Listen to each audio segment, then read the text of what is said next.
ভাল পোৱা লাহে লাহে বাঢ়ি আহে আধৰুৱা এটি এটি ভাৱনাতে থৈ দিয়া বহু কথা হেঁপাহতে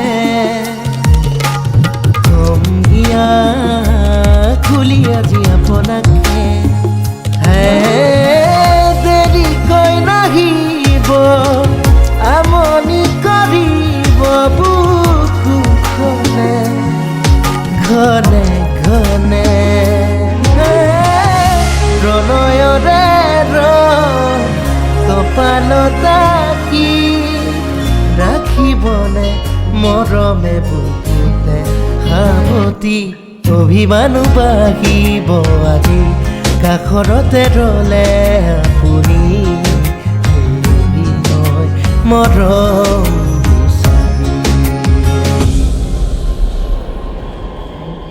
Thank you so much.